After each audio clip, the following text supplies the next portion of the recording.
Well, good afternoon, everyone. My name is Sarah O, and I'm a career advisor at the USC Career Center. And I want to welcome you all to the 2023 Financial Literacy Conference. For those of you who were able to join us yesterday, I hope you learned a lot about taxes, savings, and investing. And today we will be going over budgeting and credit score. So without further ado, I'm going to introduce our first speaker, Ben Markley. Ben is a content creator and educator at You Need a Budget, teaching people how money works and how to make it work for them. He believes learning about the psychology, economics, and practical skills surrounding spending should be fun, easy, and practical. That's what you'll find in his videos on the You Need a Budget YouTube channel. He's currently developing curricula to teach people of all ages how to change their relationship with money using the You Need a Budget method. He lives in Lawrence, Kansas with his wife, Maddie, and son, Knox. So Ben, welcome. Thank you. My son, Knox, is the reason that my background is not actually my background, because the room behind me has been terrorized by a 1-year-old. So thank you so much for having me. Like I said, I'm Ben, and I have been using the YNAB method for I think we're going on 8 years now, the entire time my wife and I have been married. And for me, I started it right out of college. So where probably a lot of you are going to be getting a little bit of a head start on me. So I'm going to see if I can share my screen. We can get going.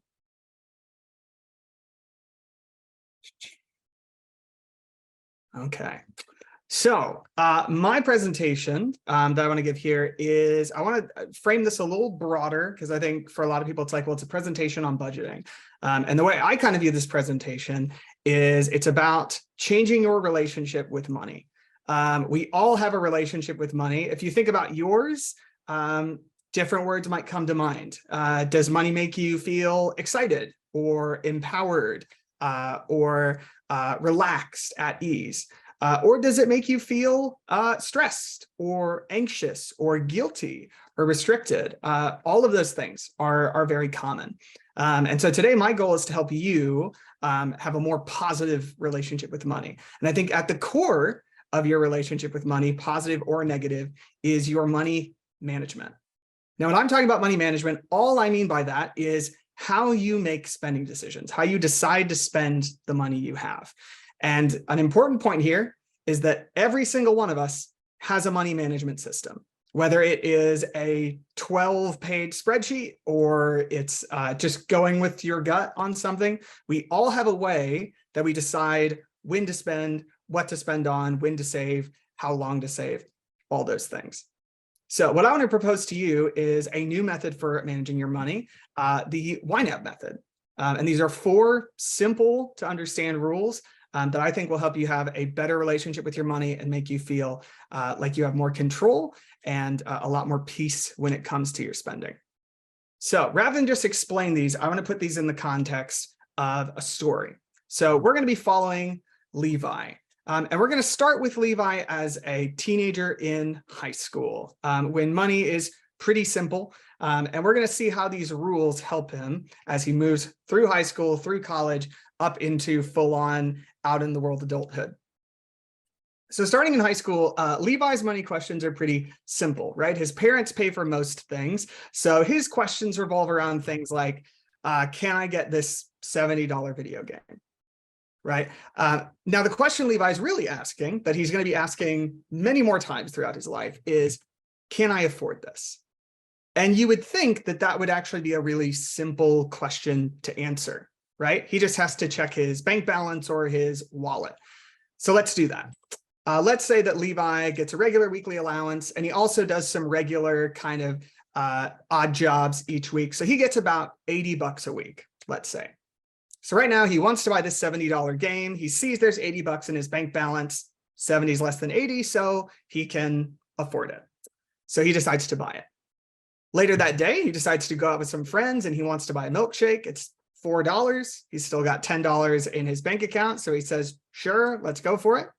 And everything seems to be going well until the next morning, he needs to drive to school and he realizes his gas tank is just about empty and he only has $6 to get him through the rest of this week. So what happened here? Levi was really trying to be responsible, right? He was always checking, trying not to overspend, and yet he still comes up short with this situation. Well, the problem here is that his bank balance tells him how much money he has, but there's no way for his bank balance to tell him what that money actually needs to do. His bank balance couldn't warn him that his gas tank was going to be empty the next day because it's just a number, right? Now, Levi can try to counter this in the future by just kind of keeping his gas tank in mind. You know, okay, I'm going to need this much for gas later this week, so I need to factor that in. But the bad news is this is only going to get more complicated as Levi gets older, right? Hopefully he's going to have more money than $80 a week, but he's also going to have way more expenses to think about. So when he's thinking about buying a $70 game or something else, it's going to be a lot more confusing to figure out how that's going to impact all his other priorities. And this is, for so many people, why probably one of the main words they would tag onto their relationship with money is, oops, I just started a timer. Exit out of that. Stress. For a lot of people, money is just a source of stress. And that stress, in many, many cases, simply comes from a lack of clarity. If you don't know what's going on with your money, if you don't know how much you really have and what you need it to do, then it's hard to feel like you're in control, right? It's kind of like, maybe this is a less relatable example in California, but here in the Midwest, when you're driving with a frosted over windshield and you just have that one tiny little porthole scraped through and you're trying to see the whole road through that one tiny hole, that lack of clarity that you have in your windshield tends to make you feel like you have less control, which it's hard to feel confident about how you drive then, right? It's a lot more stressful because you can't see the whole picture. And for a lot of people, this is how they feel about money.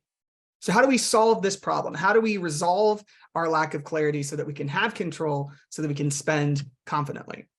Well, the answer to that is the first rule of the YNAB method: give every dollar a job. Simply put, whenever you get money, you're going to decide what each and every one of those dollars is going to do before you actually spend it. So with Levi, he gets $80 a week, right? So he decides to break that up into 3 categories. He needs at least $30 in the tank to get him through the week. He wants to do that weekly milkshake. That's kind of a ritual for him. So he puts a little aside for that. And then the rest he just wants to put towards gaming in the future. So now if he needs to make a spending decision, if he's asking, can I afford this? He's not looking at that bank balance. He's looking at his plan. So if he wants to buy a $4 shake, he looks at his plan and says, yeah, I can afford to do that. Not only, it's not just that I have the money to do that, it's that I can do that and still put $30 in my gas tank and still save up for a game. And I know that because I've decided what all these dollars are going to do beforehand. On the flip side, if he wants to buy a $70 game, can he afford that? Well, no, right? Not this week, maybe next week. But he can see now that if he spends $70, he's going to be pulling away from other things that matter to him that he might need money for. So this one change, just deciding what you want your money to do before you spend it, eliminates so much of that stress, because now you know exactly what your money is doing and you know exactly what you can afford. You have control. And when you have control, that gives you confidence to spend without feeling guilty, without feeling anxious, without feeling that general sense of, oh, I hope I'm not sabotaging myself right now. Now, when Levi graduates high school, his situation will change a bit. A lot of things are still getting paid for him. A lot of those things are getting paid for him with student loans that he's going to have to pay back eventually, but we'll get to that toward the end of the presentation. But for the most part, his room and board is paid for by those student loans. He's not having to take a car since he's moved on to campus. But he's in a situation, which many of you might be in right now, where at the beginning of the semester, he gets a big chunk of money from his student loan for him to spend throughout the semester. Now, this is a lot more money than $80 a week, but he has to make this last over the next 4 months. So if he's deciding if he wants to spend money on something, it'd be really easy to look at that $2,000 and go, oh yeah, I totally have money to buy this and this and this. But then when it comes to month 3 or month 4, find himself in one of those gas tank is on empty and I've got $6 scenarios. So what he's going to do instead is exactly what he did with his weekly money, only now it's just over a longer period of time. He's going to break this money into 4 chunks, so $500 a month, and then decide what he wants that money to do each month.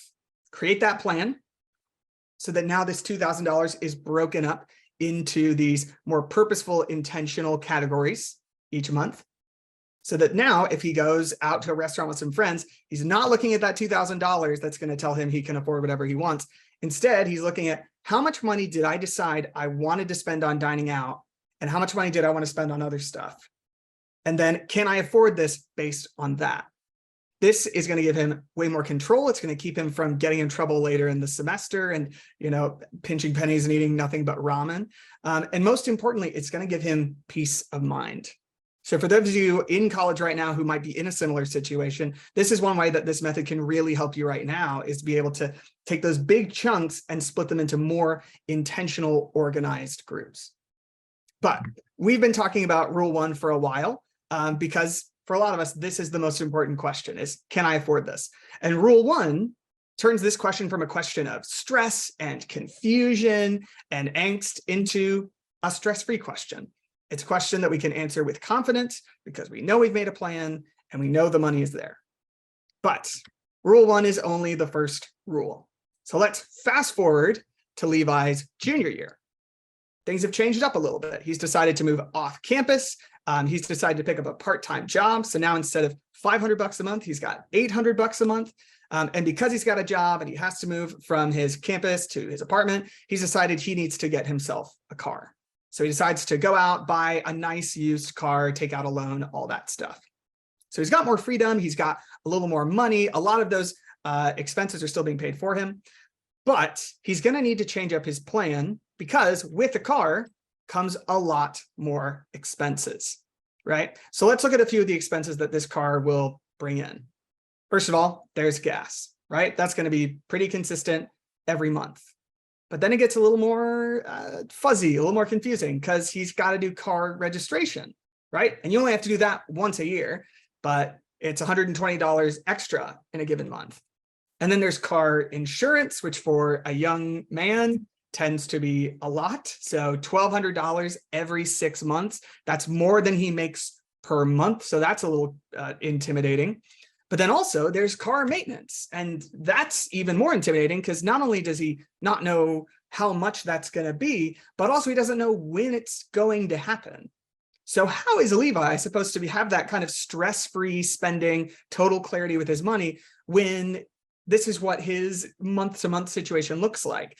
Months where suddenly he's paying $1,200 extra, or months where he might suddenly get hit with a car repair. How is he supposed to have peace of mind and a positive relationship with money when this is what his life is like? Well, that's where rule 2 comes in. Rule 2 is acknowledging that not all of our expenses happen on a monthly cycle. A lot of them are non-monthly, they're infrequent, or they're unexpected. But what we can do is we can take those unexpected, infrequent expenses and treat them like they're monthly subscriptions, just like Netflix or Hulu or whatever. So let's rebuild Levi's budget with those car expenses in mind. So we're going to go from this to starting here. So the gas thing is consistent, right? $100 every month. He decides that's going to be enough to get him through. Car registration is once a year. So if he divides that 120 by 12, that's $10 a month. He's probably not even going to notice that coming out of his paycheck each month. And then when the car registration comes, it's just he's got the money ready to go. Now the car insurance, that's $1,200 every 6 months. So $200 a month. He's definitely going to feel that, but he's going to feel way more relieved when that bill comes due and he's able to just drop $1,200 without panicking, without making any changes to his plan, without going into debt. That's going to be a really good feeling. Now, car maintenance is a little trickier because, again, we don't know when it's going to happen. We don't know how much it's going to be. So here he just kind of has to eyeball it. He was pretty picky about the car he got. He knows cars pretty well. So he feels pretty comfortable with $80 a month. That'll get him close to $1,000 saved up within a year. So that's what he decides to do. So now he's got all his car expenses covered and he still has $410 to put towards all the other fun stuff he wants to do and whatever else he needs his money to do. So notice what we've done here. We've taken this huge roller coaster where there are these huge spikes in spending that would be a crisis normally, and we've turned them into this boring routine. We've normalized all this into a regular monthly budget so that nothing with his car is going to be hitting him out of the blue and putting him in a spot where he needs to go into debt or where he is just overwhelmed and panicking and doesn't know what to do. But of course, that does raise the question. He could be really careful, he could be really responsible, and still, what if the repair is more than he's saved? What if he's $80 short on that car repair? How does he handle that while still having that clarity, that peace of mind with money? Well, the first thing to notice here is in this scenario, Levi hasn't been irresponsible, right? Everything we just talked about was very responsible, right? He's preparing for the future. He's thinking about what makes sense. He's putting off things now so that he's going to be better prepared later. The problem that Levi ran up against is that he just couldn't see the future. He didn't know exactly what he was going to have to pay and when. If he did, he probably would have put more money towards that thing so that he would have it ready when he needed it, right? So Levi doesn't have a crystal ball. So since he doesn't have a crystal ball, instead, he uses Rule 3. Rule 3 is just acknowledging that we can't see the future. And because we can't see the future, the plans we make with our money, the jobs we give our dollars, we need to be flexible with them. We need to be willing to roll with things as they come. It's Levi's plan after all. They didn't like fall from heaven and it's like, this is what you need to spend or else you're a bad person. He has every right, every ability to change them when he needs to. So what that looks like is just this. He has $80 he needs to cover from somewhere else in his plan. So he just looks at his other categories and he says, what's less important to me right now than getting my car working again? So it's probably not going to be gas, right? He needs that. It's probably not going to be his insurance because that's on a deadline. But he might decide, you know, I'm willing to let go of a little bit of fun money this month, do a few more, you know, budget-friendly things. And I could postpone getting my laptop or maybe get a cheaper laptop in the future in order to get my car working. And now he's covered that car repair. He knows exactly what he can afford. Once again, he knows exactly what his money is doing. And he can just move on like nothing ever happened, right? And notice, again, this is not irresponsible. He's chosen exactly what trade-offs he wants to make. He knows exactly what it means for him to cover this car repair. He's not just throwing money at it willy-nilly. He's not just putting it on a credit card. He's making a choice about what he's going to have less of in order to cover this thing that's more important to him. Changing your budget is not irresponsible. It's actually really responsible and it's really smart. And not just in this kind of scenario. Let's imagine that after this, he finds out that his favorite band of all time is doing a reunion tour and they're coming to his city and tickets are $75. Now his fun money category doesn't have that right now. And this isn't, you know, like a necessary expense, right? This isn't, you know, my car is broken down. This is totally optional. But this really matters to Levi. He thinks this would be a once in a lifetime experience. In fact, if you asked him, would you be willing to give up dining out for the month in order to go see this band? He'd say, yeah, I totally would. So why not just move that extra money he needs into his fun money category and then buy those tickets? Once again, we know exactly what we can afford. He knows exactly what trade-off he's made. This is totally responsible, even though it's for something that, you know, he just wants to do. In fact, if we look at these two situations, they seem really different, right? One is this thing that has happened to Levi that he can't really control. The other is something that nobody is forcing him to do. But what these two things have in common is that in both scenarios, Levi is changing his plan to match his changing priorities when he gets new information. His car broke down, so he changed his plan to fix his car. He didn't know that concert was happening, then he found out, and he changed his plan to make sure he could go to this thing that really mattered to him. It doesn't really matter what you're moving money into as long as you have all of your priorities in view. And that's exactly what this kind of plan does for Levi. And most importantly, he knows exactly what he's giving up to do this. He's embracing the trade-offs. He's not throwing it into debt or into afterpay or just kind of crossing his fingers and hoping for the best. He's making an intentional, mature decision to make sure that his money is going towards the things he actually cares about. And this rule in particular, I think for most people is the difference between a budget or a plan that works and sticks around, and a budget that you're going to quit in a couple months. If your budget is unwilling to move, unwilling to flex when either something happens that you didn't expect, or when your desire really points in a direction different than what you thought originally, then you're not going to stick with that budget. Rigid budgets tend to break, but flexible budgets help you to keep that clarity, keep that control, and keep that peace of mind. Now, graduation. Levi is entering the quote unquote real world. And now his financial situation is a lot more complicated. Now he's paying for his housing and he needs to pay taxes and all these different things now, right? And he's no longer getting that big lump sum from his student loans. He's doing the paycheck thing where he gets a smaller chunk of money on a certain cycle. And that's really different for him. He kind of misses the days where he just got a big chunk of money that he could divvy up over time. And so how is this going to manifest for Levi? How is this going to change his relationship with money? Well, let's look at two different scenarios. I'm going to use a metaphor here. Let's say you're driving down the highway, and I know California highways are notoriously jammed up. Let's imagine it's a Kansas highway, like where I live. So there's a lot of room on the road. And let's say that the car in front of you slams on its brakes. Now let's imagine two versions of that scenario. In the first scenario, you are 10 car lengths behind that car. In the second version of that scenario, you are 10 feet behind that car. Which scenario is going to go better for you? Obvious, right? The first one. Why? Because you have more time, right? You can check the lane next to you and maybe move over, or you can pull off onto the shoulder. You have time to think through your options and make a plan. In the second scenario, you're just kind of crossing your fingers and hoping that nothing horrible happens when you jerk the wheel or take the hit or whatever it is. The more buffer you have when you're driving, the better your decisions are. And the same is true of money. The more breathing room you have with money, the better your decision-making is going to be. Now, the problem for a lot of people, once they get onto this kind of paycheck cycle where they get a certain amount of money every month, is that they start to tailgate their expenses. It's this cycle where you get a paycheck and it's like, oh my gosh, I have money, so I can pay this bill and pay this bill, and I can go out to eat with friends, I can do this. And then you burn through that money, you're a few days away from your next paycheck, and it's just, oh, you're just really scraping by to get there. Or maybe you're not. Maybe you're doing okay, but you're just really hoping that nothing bad happens between now and your next paycheck because you do not have the margin for it.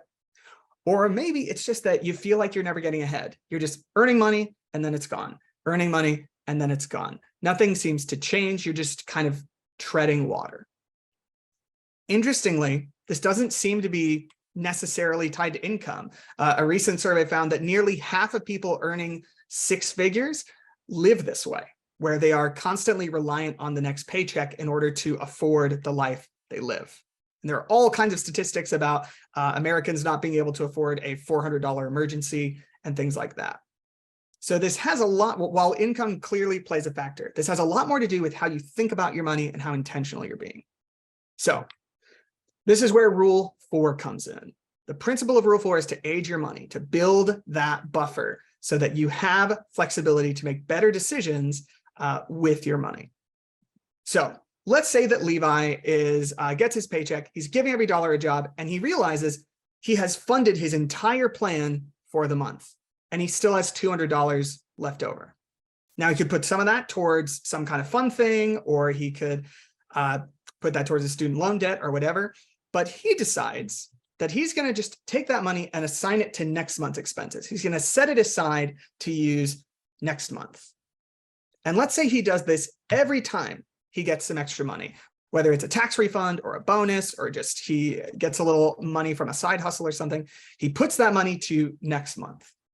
If he does that for long enough, eventually he's going to get to the point where he is living off of last month's income.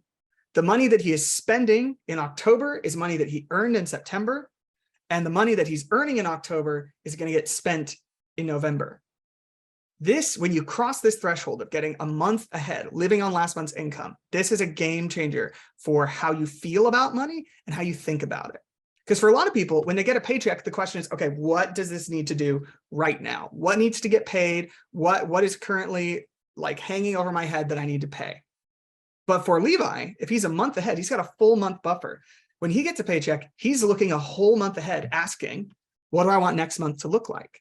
And this gives him way more flexibility when he wants to make some kind of change. If he wants to explore other job options, if he wants to take a trip, if he's going to change up his expenses, move, or something like that, being a full month ahead gives him so much more of a buffer to be able to do those things, because he's not relying on that next paycheck to be able to get by.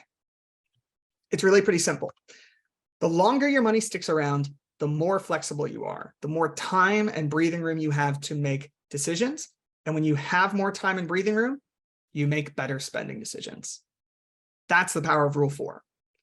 So that is the YNAB method in a nutshell.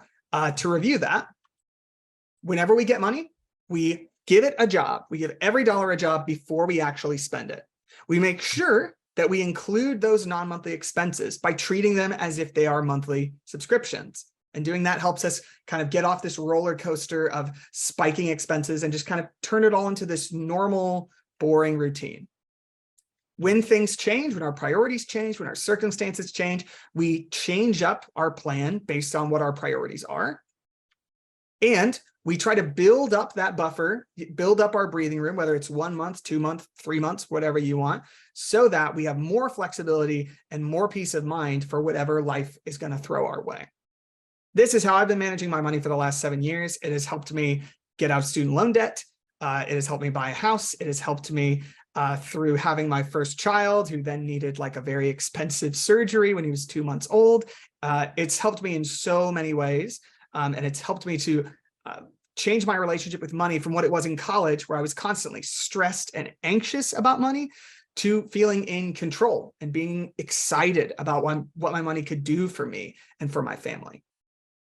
Now, before I wrap up here, they did ask me to talk a little bit about everybody's favorite topic, and that's the thing that Levi is also going to run into when he graduates college, which is his debt, his student loans. Now, debt, YNAB, we are not anti-debt. We do not think you're a bad person if you have debt, but we do want to be careful with debt, especially things like credit cards, because often debt is marketed to us as this kind of substitute for having an actual plan. You know, the whole marketing scheme of things like Klarna and Afterpay and MasterCard and all this is that, well, you can just have it now, right? You don't have to save for it. You don't have to plan for it. You can feel richer than you actually are. So let's look at Levi's debt situation, how he can manage it, and how, if he wants to, he can pay it down more quickly. So these are Levi's debts. Not insane for a given person, but he's got $30,000 of student loans. Some of that's federal, some of it's private. He's got a decent little credit card balance, and he's still got $7,000 to pay on that car loan. Each of those manifests as a minimum payment, and that leads to Levi currently having borrowed, owing, needing to pay back $38,000-ish, which is costing him $500 a month. And importantly, $38,000 is just what Levi borrowed. It's not necessarily what he's going to pay, because he's going to be paying interest on top of that, right? So when Levi looks at these numbers, he might feel a range of emotions. He might feel anxious. He might feel angry. He might feel guilty, whatever it is. In this case, let's imagine that Levi is feeling really motivated to pay off this debt. Now, if I were a different personal finance person, this is where I would go into like a big spiel about like, here's how he needs to put, you know, all of his energy and all of his heart into paying off his debt. But first, before Levi does that, he needs to stop and think about Rule 2, right? Rule 2 is all about think about those non-monthly expenses and make sure that you are setting aside money for them so you're prepared for them. Because more often than not, it is the Rule 2 expenses, those non-monthly, unexpected, infrequent, big blindsiding expenses that push us into credit card debt or some other kind of debt, right? So Levi could, you know, scrape together a ton of money, eat rice and beans, do all that stuff, and pay down his credit card all the way. But then if his alternator breaks and he doesn't have savings to repair that, then that credit card balance is going to jump right back up, right? So at YNAB, what we say is you want to have a debt prevention plan before you do a debt pay down plan. Because the debt prevention plan, those savings you have, that's what's going to keep you out of debt. If you don't have that, then you're going to find yourself in this cycle where you kind of get out of debt and then you go right back into it. And you kind of get your head above water and then you're right back under. So he wants to do that first. In the meantime, how can he manage this debt to make sure it's not getting the better of him? Well, first of all, he wants to make sure those minimum payments are accounted for in his spending plan, right? So make sure that he's considering that within all of his other priorities and making sure he's giving dollars the jobs of paying those debts. And once he's done that, once he's created a plan where he knows he can afford those payments, then he can just automate everything. He doesn't have to worry about late fees or collections because now he knows that his plan has accounted for those minimum payments, and he doesn't have to remember to, pay it at this time. The other thing he can do if he's using a credit card, a lot of people will, if they're in debt and are trying to get out of it, will just stop using a credit card altogether. That's a perfectly good solution. It's certainly the simplest solution. But another thing he can do, because credit cards, as we're going to learn more about later, are great for building your credit score and have other kinds of benefits, is he can start to treat his credit card like a debit card with benefits. And what that means is Levi's going to, when he makes spending decisions with his credit card, he's going to be making those spending decisions based purely on his plan, on his budget, not on his credit limit. He's not using his credit card as a way to spend money he doesn't have.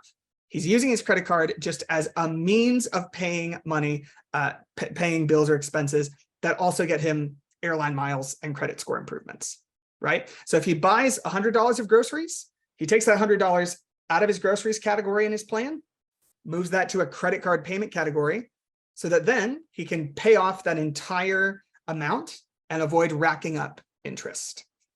This is what my wife, Maddie, and I have done for the last 7 years. And we have gone on a lot of free flights using our credit card. And we have not once paid a penny in interest because this is how we treat our credit card, not as debt, but just as a nifty debit card that gets us airline miles. Now, let's say that he's at a point where he is ready to sustainably pay down his debt. How's he going to do that? Well, the method that we recommend is what's called the debt snowball method. This is where he's going to line up his debts from smallest to largest according to his balance. You'll notice this car loan payment is a little bit bigger than this private loan payment, but actually the balance of the private loan is a bit higher. So he's going to line these up from smallest to largest. And then he's going to figure out how much extra he wants to throw at his debt. So let's say here it's $150, and he's going to throw that on top of his smallest debt. So instead of $25 on his credit card, he's now paying $175, which is paying it off way faster, right? He's still doing all the minimum payments here. Still, these are important, but he's paying this one extra. Eventually, he's going to pay off that credit card. And when he does, that's going to free up that $175 each month. So now what he's going to do is he's going to throw that on top of his car loan. So instead of that being $165, now it is twice as much, $340. And you can see now why we call this a snowball. It's like when you drop a snowball at the top of a hill and it rolls down and it gets bigger. Our payment is going to keep rolling down and getting bigger as we pay off each one of these debts, which means each debt is going to start getting paid off faster and faster and faster. Now, he can just keep doing this all the way down and just keep putting all this money towards his debt. But we'd also encourage him, whenever he pays off a debt, pause for a second. If he just freed up $450, maybe he wants to put all that towards his next debt, but maybe there are other priorities he wants to put some of that money towards. Debt is a good thing to pay down, but there are other things that can be just as important. So it's important during this process to make sure that you're constantly kind of reassessing, what do I want this money to do? What do I care about? And what would be the best place for this money to go? Now, that's the debt snowball. We recommend that because the debt snowball tends to have lots of easy wins, right? You get a win a lot faster when you start with your smallest balance. However, I know some of you out there are optimizers and you want to save the most money possible. So if that is your goal and you think you're going to be pretty disciplined about paying down debt, then the debt avalanche is the other really popular method. It's the exact same system, except instead of going from your smallest balance to your largest balance, you go from the loan with the highest interest rate to the loan with the lowest interest rate. Because the sooner you knock out those high interest loans, the less interest they're going to be able to charge you. So in the long run, you're going to save more. There really is no better or worse. It really just depends on what kind of fits your personality and your situation best. So to wrap this up, now is the perfect time to be practicing these kind of skills. Money management is a skill you are going to use every day of your life. And just like any other skill, it gets better the more you practice, especially when you have fewer expenses and less things to spend money on. That's a great time to really hone these things in, so that when you get to having more expenses and more money to work with, you already have a real sense of how to make those things work. So in the spirit of that, YNAB, we don't just have a method, we also have an app that you can try out for free for a whole year if you are a college student. This has all kinds of great things for college students in particular. It has a really good tool for helping you plan debt payoff with student loans. It helps you implement that kind of credit card as a debit card scenario. And it just helps you to implement these rules in a practical way and be able to see all your money in one space. So you can get this on mobile and on desktop, and just try it out free for a year. There are no strings attached here. There's no trick involved in this. You can try it out by either scanning that QR code, or you can go to ynab.com/college and see if it works for you. Maybe it will, maybe it won't. But whatever you decide to do, my hope is that by applying the YNAB method, by being more intentional about your money, and giving every dollar a job, that's going to help you not just save more money and get out of debt faster, but it's going to actually change the way you feel about money. So that instead of money being something that is stressful or guilt-inducing or anxiety-inducing, it's something that can feel empowering and exciting and honestly a little bit boring because it's just another thing. So I think that is my time. Thank you so much for your time, and I will toss it back to our next presenter. One second. Thank you so much for your amazing presentation. Absolutely loved the visuals and appreciated how you broke down all of the different rules. So now we will be introducing our next speaker, Ryan McDonald.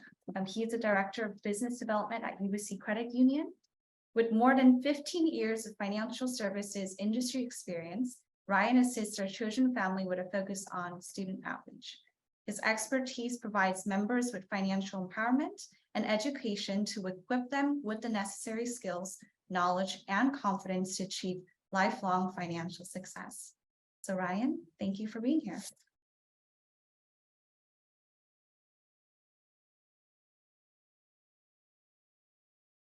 Ryan, I believe you're muted.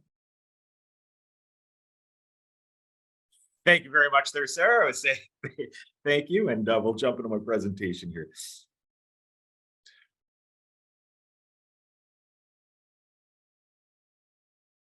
Awesome.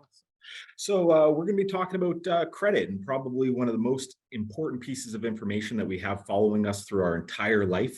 Here, basically, we're going to be reviewing how to understand credit in regards to the establishment, building, and really making sure that we're continuing to create and utilize credit properly throughout our entire lifetime here. So in regards to our agenda today over the next 30 minutes, the importance of credit, understanding credit, looking at 5 tips to improving your credit score, and then also looking at how you can protect your credit and, most importantly, access your credit as well. So here really in regards to why is credit important, there's a whole bunch of items that this is following us around for. Really, credit is our lifetime GPA in regards to how we're managing our debt payments and really making sure that we can do so, because a whole bunch of people are going to be looking at this over the years. Most importantly, it's going to be in charge in regards to financing when we're looking to have a loan, in regards to what that interest rate is going to be, as well as what that dollar amount is going to be. So credit's going to play a huge factor in regards to our financing requirements anytime. Car loans, home loans, student loans, anything that we're going to need. And we're going to need a majority of these items throughout our lifetime. Renting or buying our home, that's going to cause taking a look at credit once again. So extremely important when we're renting and moving from place to place. That lease contract, they're landlords are reviewing our credit reports, determining if they want to enter into that lease with us when we're buying a home. That's applying for a home loan, and credit's going to be extremely important there. Also, really important factor here noting as you're getting into the job market is your employers are going to be pulling your credit. At every job I had, my employer has pulled my credit. They want to determine that I'm fiscally responsible on my own end, because it's likely that I'm going to be charged with budgets, invoices, payments across the board in regards to my job role. So very important factor here, not only for our own personal side of things, but in regards to our work going down forward in regards to all of our employers taking a look at that. And then lastly here, utility and insurance companies, anytime we're entering into any type of lease or bill payment here, it's likely they're going to be pulling our credit to determine any length of contract in there. So extremely important that we're focused on credit and making sure that we have it for the expenses that we're going to need down the road. And to give you an idea, just as we're talking about, that key expense there in regards to what that interest rate is going to cost you, just an example here between two individuals, Diego and Angela here, noting a difference in their credit score, what that difference reflects truly in regards to an interest rate. Diego having a bit higher interest rate with that lower credit score coming at 3.88%, whereas Angela has a much better credit score coming in at 3.26%. That huge difference across the board is reflected in their monthly payment and over the entire amount of interest and principal that they're going to be paying over that entire 30-year lifetime. And as you can tell, Angela, with that bit better credit score, she's basically in a much better boat with the ability to save over $38,000 compared to Diego. So really giving you an example of over a 30-year time period, what that true cost savings is going to be with a better established credit score. So when we're looking at credit and trying to determine what our credit score is, what is the range that we've been given? What does it mean? So basically here are the 5 buckets in regards to your credit score, ranging all the way from 300 up to 850. Pretty much want to get everybody into the good bucket, starting at 670.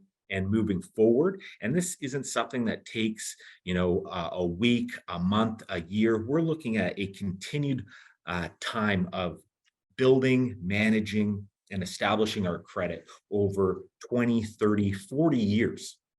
So really important that we just don't think this is something that can be a one and done over a period of time, 1 year, and we were set, but really focusing on this for the next 30, 40, 50 years of our lives.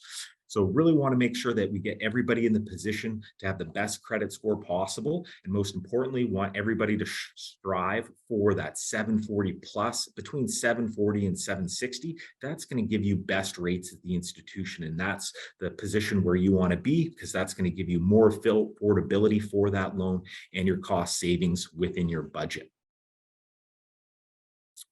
So understanding our credit score, how is this score actually determined and how is it broken down? So your score is determined by basically 5 buckets out there. The first one, and most importantly, 35% of your credit score is solely determined by your payment history. Very easy. Just paying your bills on time is going to reflect 35% there. Our second bucket that we have is basically the amount utilized and the amount owed from the available credit. So this is the utilization of that credit card. And this is really important in determining how we're using it and what percentages are we utilizing up to our credit limit. So over 30% of our credit score is just solely determined by our credit utilization here. And this is a really important factor which we can make sure we're utilizing while we're going to school, is really working on our payment history and our utilization. Our third bucket that we have is length of credit history. How long has that payment track record been established for? We're looking to create the longest payment track record possible on our debt facilities to give us more information and provide a greater track record in regards to managing our credit. Our fourth bucket is a mix and different types of credit. We have basically installment credit and variable credit. Variable. No, let me back that up. Installment credit and variable credit. So basically both are focused on 2 different types of payments. That variable payment will fluctuate on a monthly basis, and installment is on a fixed monthly basis. This goes back directly to our budgeting, and can we dictate on a monthly basis and note is if a bill is going to change, whether up or down, and can we make that going forward compared to that just for a fixed monthly payment. And then, of course, our fifth bucket, bringing on new credit continually over and over as we're going through our different life cycle stages there. So these are the 5 buckets in which our credit score is determined, and really important that we're focusing on these throughout our entire life cycle stages here. Now, here are the tips that we're focused on in regards to strengthening our credit over time. And number 1, as we've seen, which is probably the most important factor in regards to establishing our credit and building that, is just making your payments on time. So in regards to making those, we want to make sure our budget's in place. Those due dates are coming up. We're prepared for them. We're setting up automated payments so that we don't need to worry about that. But it's very important to make that payment on time, because if not, your late payments are being recorded on your credit report within a 30, 60, and 90-day time period. And basically, those are being left on your credit report for up to 7 years. And just one late payment of over 30 days on your credit card can drop your credit score by over 80 points. And making perfect repayment, that can take probably upwards 1.5 years to get your 80 points back. So it's really importantly to pay your bills on time. Just one 30-day late payment can bring you back quite a bit, and can take, as I mentioned, up to 1.5 years to get you back in that previous situation. So make payments on time, go back to your budgeting, making sure you're allocating those funds to pay those bills on time, and utilizing automated payment methods so you don't need to worry about that. Our second key criteria here is keeping your credit card balances low, and it's that utilization that we're looking at. So what we want to determine when looking at your credit card or a line of credit is, what is your credit limit? As an example, say your credit limit is $1,000, we want to make sure that we don't exceed 30% utilization. This is a key factor which will help you build and strengthen your credit over time. So if your credit limit's $1,000, we don't want to exceed your outstanding balance when your statement is produced by 30% of that, and that's going to equal $300. So really taking note, and this is a great time as your student in focusing on your budget, and most importantly, in regards to utilization on your credit card, to get that track record being built over time. And this can have a great effect in regards to increasing your credit score quite quickly. So make sure you have a plan to pay down those balances that goes directly back to your budget, and really making sure that you're focused on that. So 30% utilization there, don't want to go over that, and basically focusing on keeping that in line, and that's going to really help you increase your credit score over time. Now, here's a great an example here back to our 2 favorites, Diego and Angela, in regards to their balance as well as their limit. And the question is there, when we're looking at Diego, he's got a limit of $1,000. He's taking his balance up every month to $800 and paying it off in full. Whereas Angela, she has a higher limit of $10,000. She has a balance of $5,000 on that card, but she's just making the minimum payments. So really, who does have the better credit score, and who's receiving the better credit score in this situation? Well, it's actually Angela. She has a lower utilization. She's utilizing 50% of her credit limit compared to Diego, who's utilizing 80%. We're not really looking at the payment here specifically, but the utilization in regards to what that card, if we took away that card from Angela, basically she's able to continue to maintain, but Diego, he's run that right up to the balance. So really important factors here in regards to that utilization, and more than anything, making sure that you're paying that balance off in full. If you do get stuck within a minimum payment situation, you're looking at to create more money within your budget to move over to that category to pay that debt off right away. Now, number 3 item we want to consider when strengthening and building our credit over time is considering closing any specific credit card accounts.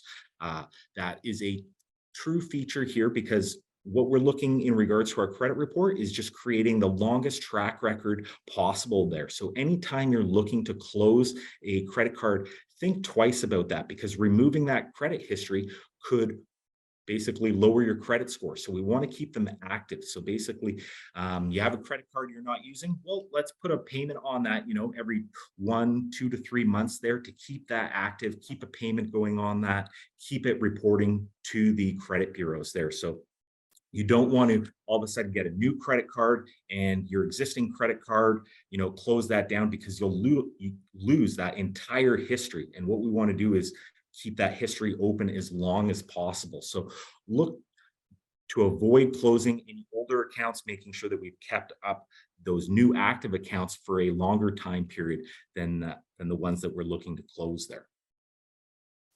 Number 4, have different types of accounts. This is what I noted earlier in regards to the revolving credit and installment credit, in which I got mixed up myself there.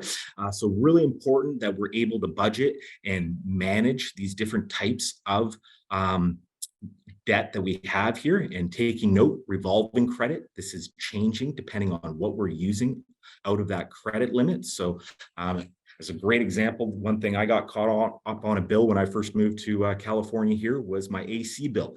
I had not needed it during the winter, so it was a very low bill. And then all of a sudden during the summer, it raised dramatically on me. And I was not expecting that at all. So I had to go back to my budget and rearrange that. So making sure that we're taking note and managing the 2 different types of credit that we have out there: revolving credit with that different payment depending on what we're using, and installment, which has that fixed monthly payment as well as a fixed term limit on there as well. And this really demonstrates that we have the ability to handle our budgeting in various different types here, which is extremely important for strengthening and building your credit over time. So what types of accounts should you have out there? So in regards to revolving, you're looking at a credit card, a line of credit. This is giving you access to a credit limit, which you can utilize at your discretion. And then as well, installment loans. These are those fixed term payment loans. So that's going to be an example like an auto loan, a personal loan, student loans, home loans, and any additional secured loans out there. So these are the mix that you're looking to have out there and build on your credit report. And our last step here in regards to looking at building and strengthening our credit across time here is not applying for too many loans at once. Really important here, because any time that we're applying for credit, we're basically receiving a hard credit pull, and that's basically sending all of our information to that financial institution. Anytime that this is done, you typically receive a slight dip in your credit score, and basically it will bounce up back shortly. However, we don't want to be in a position where we're continually seeking out credit over and over again. We want to look at basically a time period between 2 and 3 weeks, shop for the credit, submit our applications out there, receive our offer, pick the best one, and then move forward. We don't want to be in a situation in which we're getting our credit pulled and continuing to shop month after month. This continually pulling of our credit report is going to cause our credit to drop down and won't be able to pick back up again, because we're consistently then following through the next month and pulling our credit again and again and again. So really, when you're shopping, you want to be focused on that quick time period within 2 to 3 weeks, get those applications out, receive your offer, and then move forward there. So our 5 tips for improving our credit score over time, basically making sure, and number 1, we're paying our bills on time. This is going back to our budget, making sure that we're keeping an eye on it. We're keeping our credit card balances low and keeping that utilization to 30%, and really focusing on that 30% on our statement balance date. So this is where we want everybody to get in this practice while we're going to school, of course, on budgeting and utilizing the utilization correctly on their credit cards. We want to make sure that we're not closing the right accounts out there that are actually adding and strengthening our credit. So we want to leave those open for as long as possible and making sure that we're keeping them active. If it's a credit card that we're not utilizing, let's make sure that we put a small purchase on it every few months and keep it reporting. Let's make sure that we have different types of accounts there on our credit report, the revolving and installment, making sure that we're telling and really showing the financial institution that we can handle different amounts and different types of debt in a timely manner.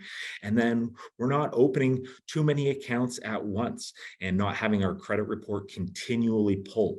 So these options here are all going to really focus on establishing, building your credit over time. And now here as well to give you some indication of basically what you can do to protect your credit and access your credit. So first off, in regards to protecting credit, you have the ability for two options here. The first option is an extended fraud alert. This basically, when we request, well, when you're giving us access to your credit report, and that's an important thing to note, is you must provide access anytime that you're basically applying for a bank account or any type of loan. You're giving consent for that institution to pull your credit report. We just can't decide we'd love to see your credit report, so we're going to go and get it. You must give us either a written, verbal, or a check mark on online applications consent to get for us to pull your credit report. And in doing that, an extended fraud alert is actually going to provide us the report, but it's going to note on that report that we must contact the individual on the report at the telephone number that they've provided to us before we can move forward with the application.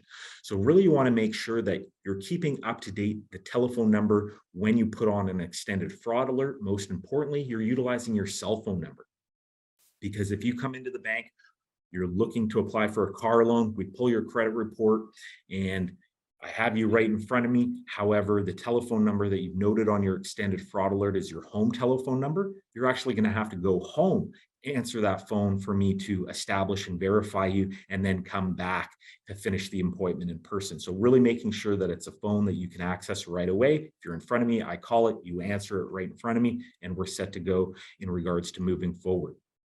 So an extended fraud alert is really good because basically any financial institution needs to verify with you directly that we have the permission to move forward with your credit application. Your other option here is a full credit freeze. This is going to limit the financial institution receiving your credit report at all. So what you'll need to do is, after you submit your application to your bank or credit union, you'll need to contact the 3 credit bureaus, Equifax, Experian, and TransUnion, and have them lift that credit freeze on your report, typically within a 2 to 3 week window, and then that will be able to be received by your financial institution. This one is a little more onerous on yourself as an individual, but solely stops that credit report going out entirely until basically you're authorizing that to go out. So both of these are a great method in regards to protecting your credit and being on top of it. And most importantly here, we want to get an idea of what information is on our credit reports. What is being held about us? What are the banks looking at? Why is this so important? So really important here is to take the power in your own hands and to monitor your own credit. You can do so by the website annualcreditreport.com. This is mandated by the federal government, so has all the policies in place here for you to view this correctly.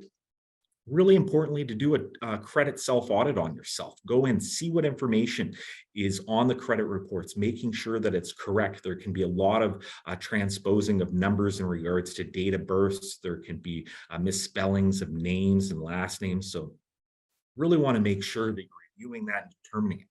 So with annualcreditreport.com, you can go in there once a year and you can get access to your free credit report from each of the 3 bureaus, Equifax, Experian, and TransUnion, during that time period.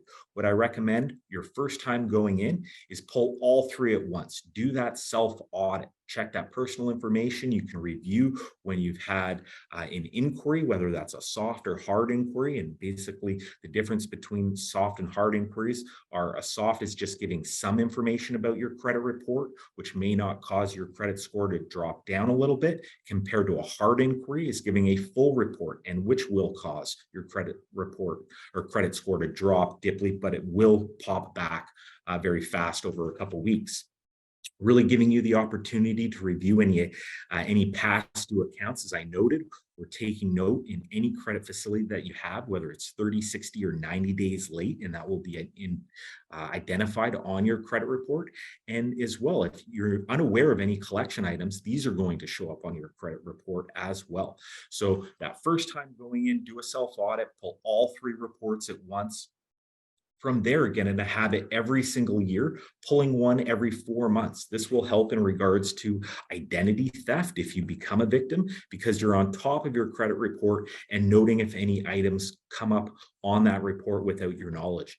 And typically, this is the case for most people. They don't realize that they've been a victim of identity theft with an erroneous loan or credit card until they go in and apply for a loan themselves. And typically that's a car loan, which can be every 3 to 5 years. So really putting this power in your own hands is a great tool to utilize. And then with that, just wanted to share with everybody, we have a tremendous amount of online learning modules over at the USC Credit Union for you. You can scan that with the QR code there. You can simply just go to our website at usccreditunion.org and see that we have over 54 online modules and playlists, which you can go through and work through at your own time. So lots of great information across the board there for you. And with that, I'll send it back to Sarah for our question and answer period.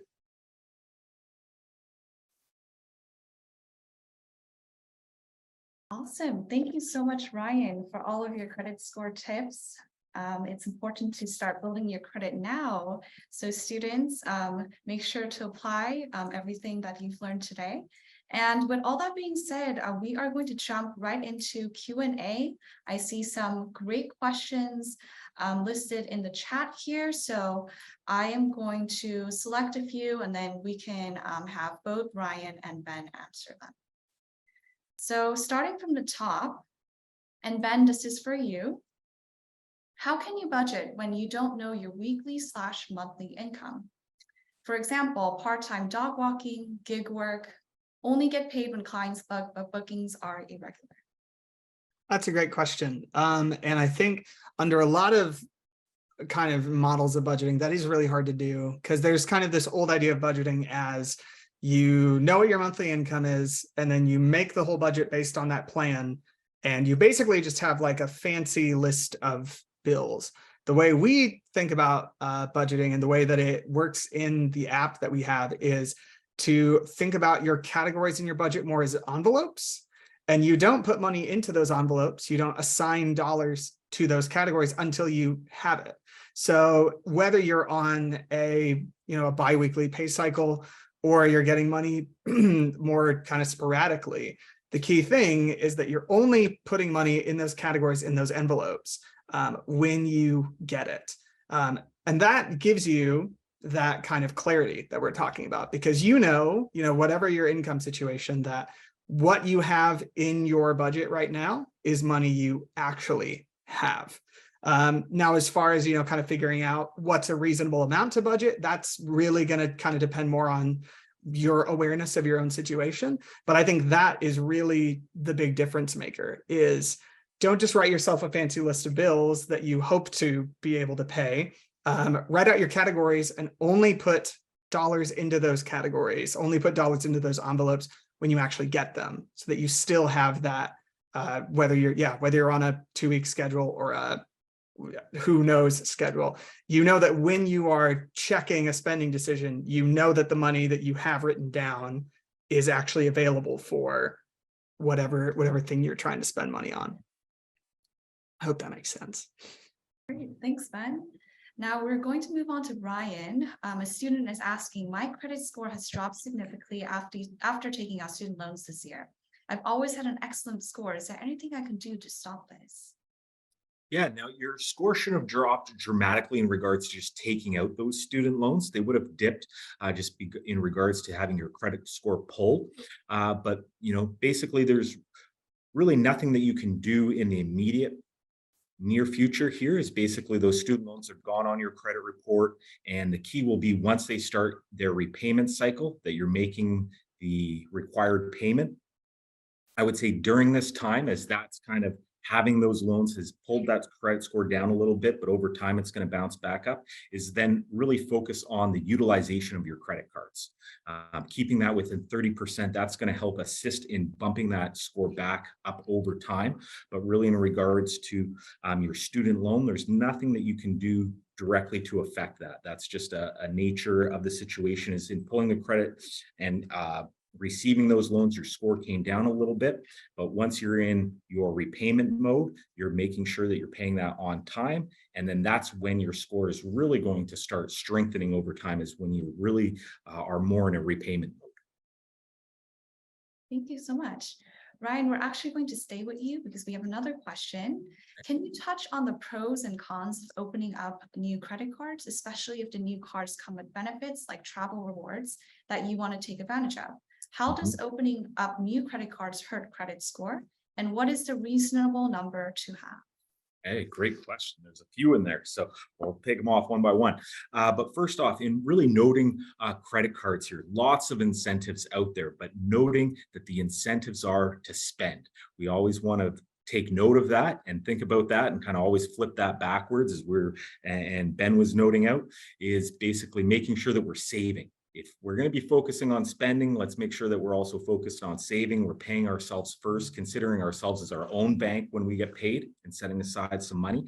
So in regards to credit card spending, utilizing the point systems out there and the reward features are great, but take note, really want to focus on that utilization, keeping that 30% marker. That's going to be real key in regards to having that on your statement balance and then paying that off in full, making sure if we can't pay that balance off in full, taking note that, credit card companies, while they may want to be our best friend and provide us with a low, easy monthly minimum payment, that actually can get us in a lot of trouble in regards to debt. Interest rates on credit cards can range anywhere between 18 to 30%. And if we're caught up in a minimum payment cycle there, it could take us years and years to pay that off. The amount of interest actually could be even higher than the amount that we borrowed on. So really important that we're considering that. In regards to how many credit cards should you have, probably the only need is to have 2 credit cards. Your focus and primary card there, and one to have as a backup in case if you do lose your primary card. Typically it will take you a week to 2 weeks to get that mailed out and to have access back to your credit card. So I just hold 2 credit cards, primary and a backup card. I use my backup for online purchases, so I know if there is any fraud issue on that card, it's not being used by my primary card there. And then taking note, of additional cards out there, such as store cards. There's lots of great incentives there, but once again, there are incentives to you to spend, and most importantly, really to overspend. So really taking note, those store cards are great and they can provide you additional incentives of 10, 20, 30% off. But take note, that's just another item that you're having to manage on your credit report. I personally had a friend that went to electronics store. They had a TV on sale and they said, if you buy this with our store card, you'll get an additional 50% off and you don't need to make a payment for 6 months. Well, guess what? He forgot to make that payment 6 months down the road because he hadn't budgeted it properly and noted it down. He was retroactively charged interest of over 35% on that. So basically the deal that he got was not a deal at all. So really taking note, those store cards are further incentives for you to spend. You can do so directly on the main credit card that you're holding. And, 1 or 2 store cards, if that's where the majority of your spending is taking place, can be good. But, you don't need 5, 6, 7, 10, 15 credit cards. That's just not managing credit responsibly. Thank you, Ryan. That was really helpful. Now back to Ben. So a student is asking a question about insurance and budgeting at the same time. How does all kinds of insurance come into budgeting? And how do you decide how much coverage or premium is a good one for students?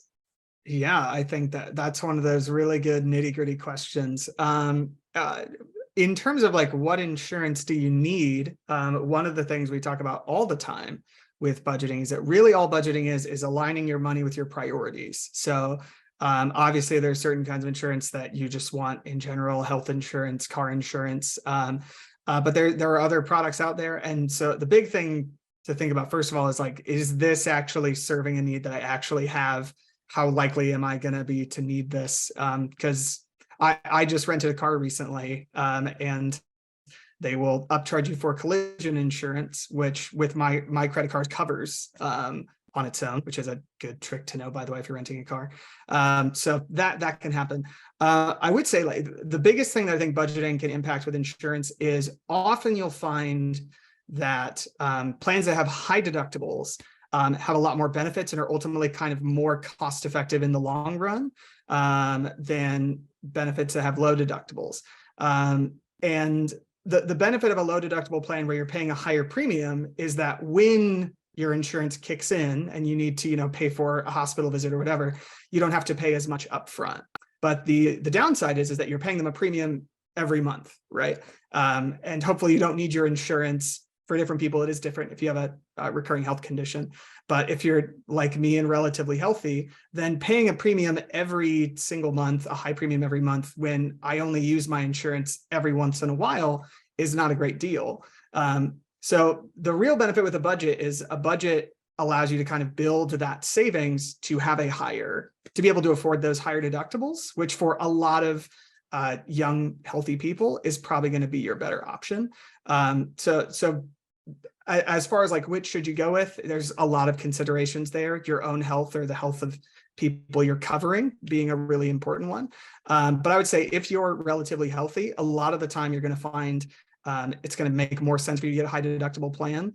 And applying rule 2 of the YNAB method and saving up for those things and making them a normal part of your budget is going to make a higher deductible plan a much better option for you. So that's what I would say. If you don't have a kind of recurring health issue that you're going to need to use insurance quite a bit, getting on a high deductible plan and just having the savings for it is probably the best way to go for most people. Yeah, that sounds great. Thank you, Ben. So a student is asking, what are some ways international students can build credit in the United States? And Ben and Ryan, you can both answer. Do you have any tips for international students as they budget? I'll jump into that one first here. So great option for international students. First off, just utilizing USC as our own example here. Your ability to get a social security number can be done so with an on-campus job. Once you have that social security number, you then have the ability to apply for a credit card. Now, typically with most credit cards, you need income and established credit to be approved. However, most institutions have a student credit card available. Wink, I don't know which institution that could be, obviously, but they will have a easier underwriting policy in regards to the approval of that card, recognizing that you're in school and that you basically don't have income and you have basically no or lack of credit. And this is the probably only loan product in which they'll look at kind of other sources of income that will be out there, and such as going to USC will be parental support. So as an international student, you have the ability, obviously here at USC to get an on-campus job, to get that social security number. With that, then you can apply for a credit card.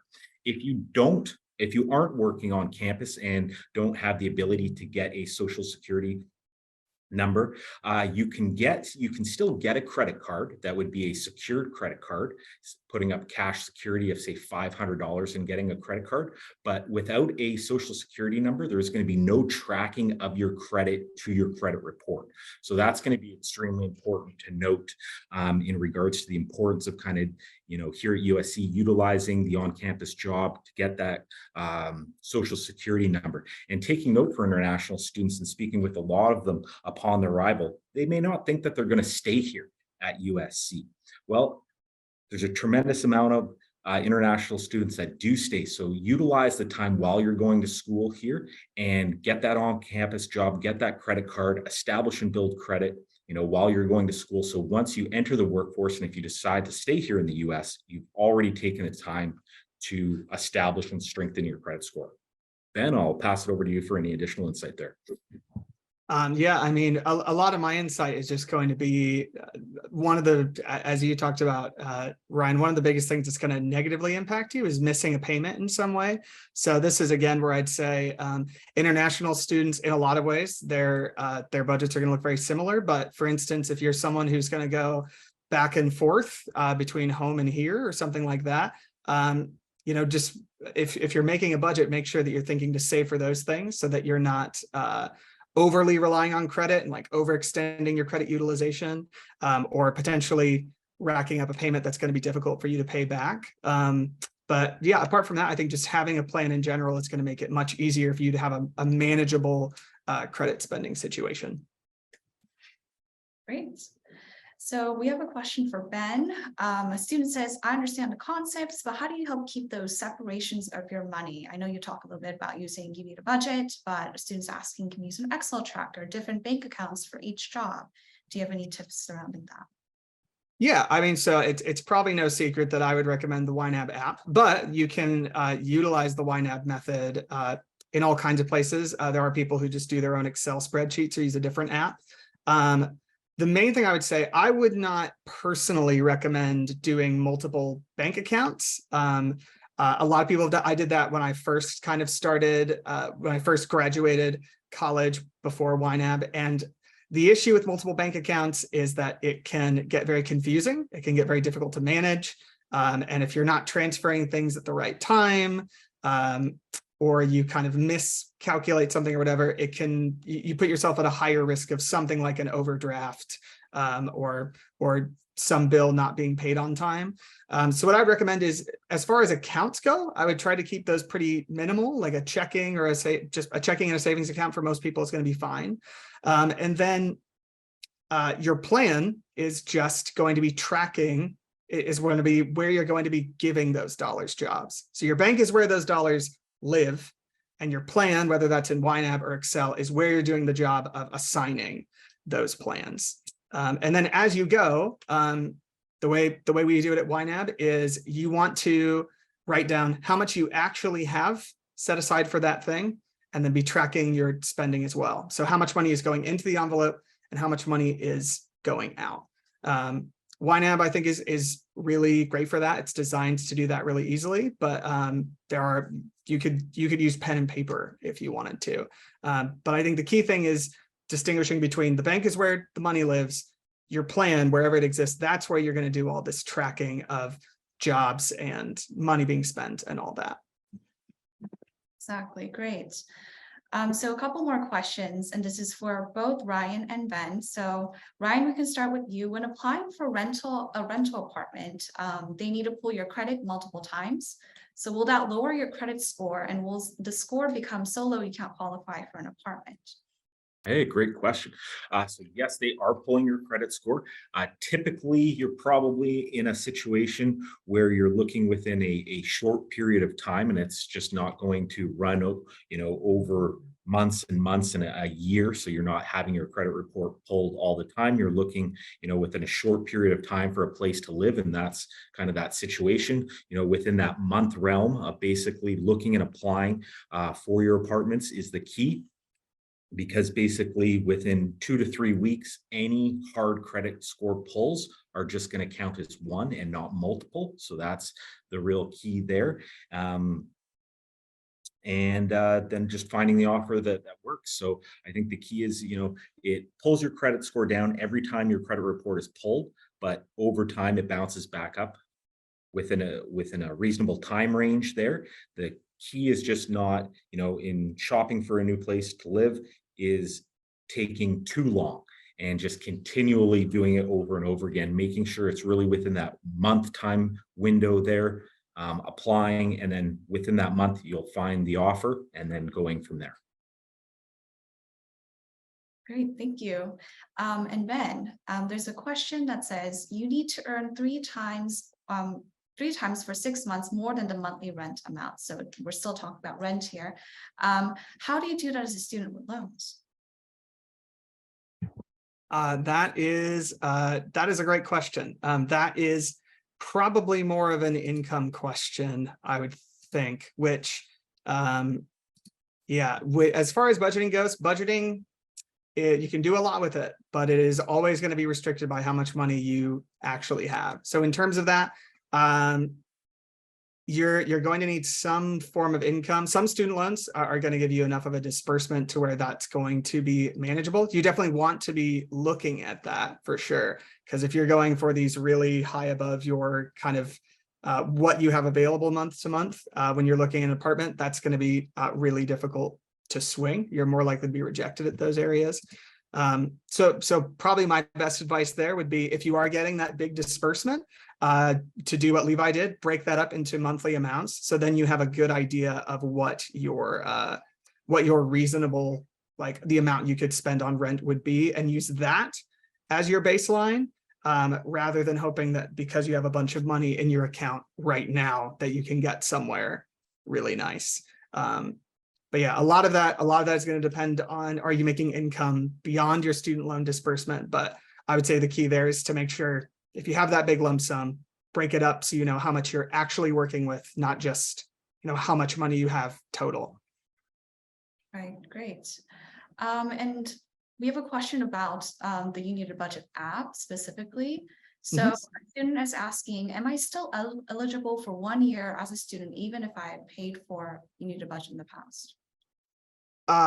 Yes, as long as you have not as long as you've not done the free year trial. To the best of my knowledge, if you're a college student and you register through that page, then you would get a free year.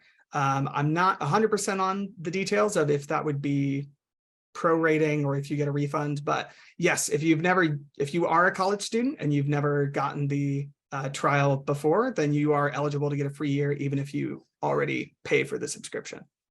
Awesome. Yes, everyone, you can take advantage of that. The next question is for you, Ryan. What credit cards have travel rewards? Right. Well, lots of different credit cards out there. Really, it's not specifically picking the institution itself, just the style of credit card that they have. Most institutions will offer a variety of cards with cashback options, airline reports, or merchandise. Some do them individually, some do them all together. So really taking note of what works best for yourself. One thing I will note in regards to credit cards, which is good to have, is just kind of holding that sometimes with your primary financial institution. So it makes it easier to make payments and transfers directly to that card. You can do so directly from your checking and your savings account, compared to having that with a, really an outside holder out of your main financial institution. That's going to be set up as a bill pay. So that's kind of a different method that can take a bit longer to pay. So it really just works what works best for you convenience wise. I prefer to have my credit card and my checking account with the same financial institution, so I can make payments quickly there. But in regards to the actual reward features there, really it's your pick. Most institutions offer all three individually, some offer them all together. So it's just taking note of what you're looking for. I will take note of things to consider are annual fees. That's a big one. Take note, is there a zero annual fee? Is it $100? Is $150? That can range due to some of the points and rewards out there. And then the other key obviously is what the interest rate is. You don't want to be holding a balance on that credit card, but there will be months and times where you do. So that interest rate is also a key factor to take note of with what those reward points are, because some can have a much higher interest rate depending on what those reward points are. Thank you, Ryan. Back to Ben. So you've mentioned paying off loan debt. A student says, I'm planning on taking advantage of loan forgiveness, which has you pay the minimum of 10 years and then your loans are forgiven. Is this still recommended to pay more than the minimum? That's a good question. It really depends on what you want, honestly. Because I'm assuming here we're talking about income-driven plans. So I'm going to operate on that assumption. So the benefit of the income-driven plan is not only that you have a lower amount, but that amount gets forgiven at the end of that period. So really, I think the question is, how do you want to ride out that entire term? Because you are going to be paying money out. It's going to be a lot less than on a standard plan because it's going to be only a certain threshold of your income. But like for me, I paid off my student loans before the whole kind of broader conversation about student loan forgiveness happened. And I had a number of people ask me if I was upset that I paid them off before forgiveness happened. And for me, I said no, because my wife and I both have not had to make a student loan payment for the last 5 years. And that has been just a nice thing to not have to think about or worry about. So really, I would say either way is going to be feasible for you. Either way could potentially save you money depending on what your specific situation is. So I would just say it depends on, would you rather pay a smaller amount and ride out that whole term? Or would you rather get that thing done and over with? There's probably a more financially optimal situation depending on who you are and your circumstances. But I think the real question is like, what do you want and what is going to increase your well-being, your happiness, reduce your stress levels? So I would say it just depends on what you want. Definitely, great tip. Back to Ryan. Does charging your credit card for everyday expenses and paying the full amount off at the end of each month increase your credit score and cashback on your card, rather than always charging your debit card for everyday expenses? Great question. So first off, we want to take note in regards to that question is the utilization.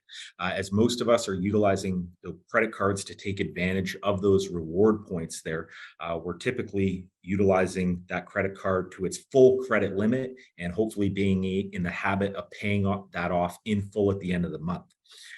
While that's great for receiving points and those rewards, it's not actually helping us strengthen our credit score. So really what we want to actually take note is back up a little bit and focus on that utilization. So if that credit limit is $1,000, we only want to be making sure that when that statement is produced, that it's only showing 30% on there. So that would be $300 on that credit card statement.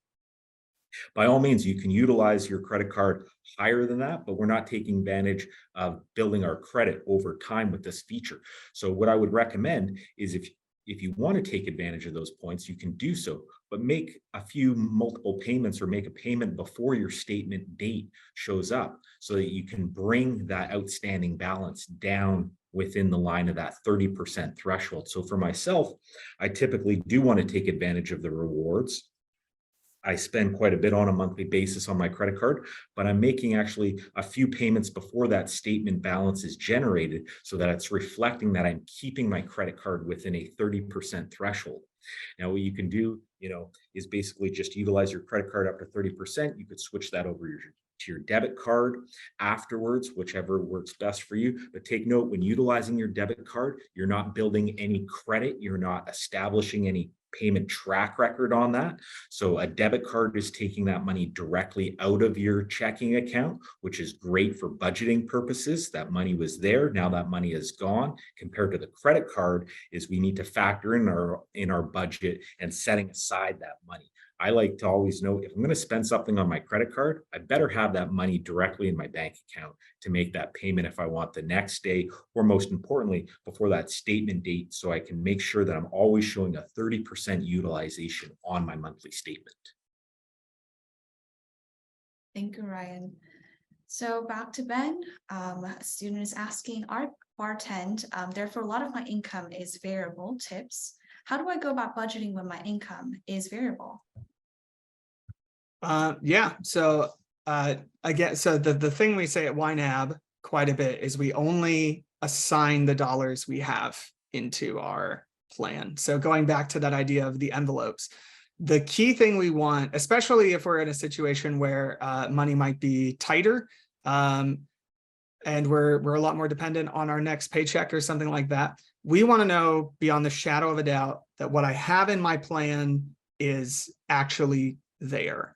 And so with that, then it means that we can set kind of ideas of what we think we're going to need for each category. That's just making a plan. That's great to do.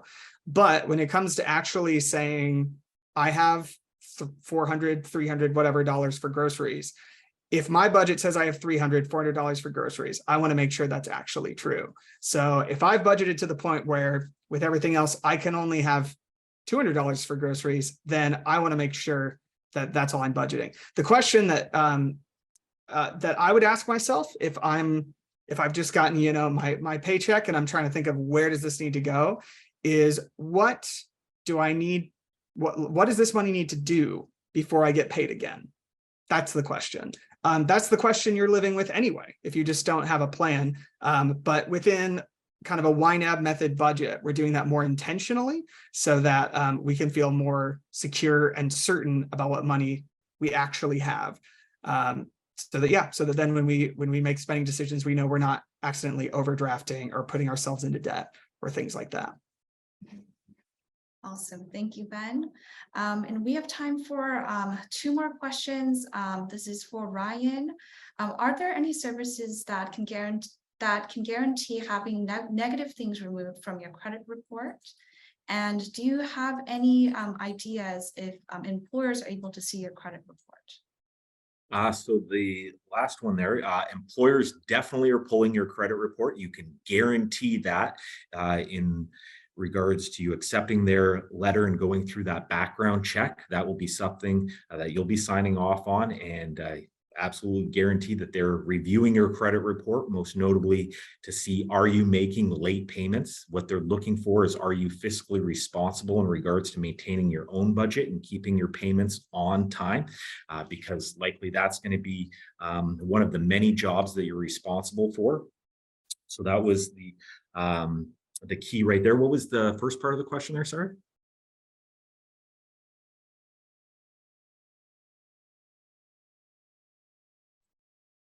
Just a moment, Ryan. Oh, sorry about that. Thanks.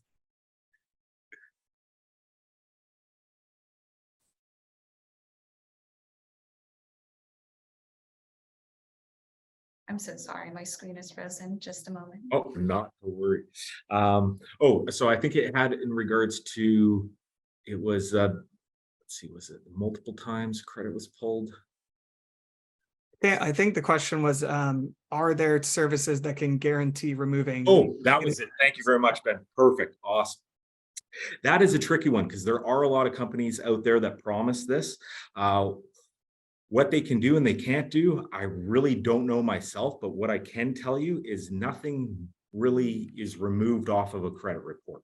The only thing that will have an item removed will be time. So anytime basically you're making a late payment, 30, 60, 90 days, that's showing on your credit report for up to 7 years. Most of this information is probably staying on your report for up to 7 and 10 years. So there's nothing that you can really do to remove that off of your report itself. Once something goes on your report, it's pretty much on there for that set period of time. I'm always weary of third-party companies out there that say they can help you remove things off your credit report and so forth. Really, the key is just, once you get into trouble, is recognizing it and getting yourself back on a budget and a payment plan to eliminate that debt and basically eliminate it off of your credit report. Seeing that it's been paid and then be paid in full and then drop off, that's the key item that you can do. Anytime people are saying, you can pay me and I can assist you in this, I would always be a little weary of that, because you could probably do this directly on your own. And where I would start would be accessing annualcreditreport.com to see your credit report at all 3 bureaus. And then from there, basically, you can contact the bureaus directly and ask them questions as well. You can ask your financial institution. There's financial advisors and financial counselors out there, I would always be wary of just, paying for a service that might be something that you can do directly. Thank you, Ryan, and thank you, Ben, for jumping in there. All right, well, I believe that is all for today. We're at time, so thank you so much for joining us. A couple of announcements before we head out.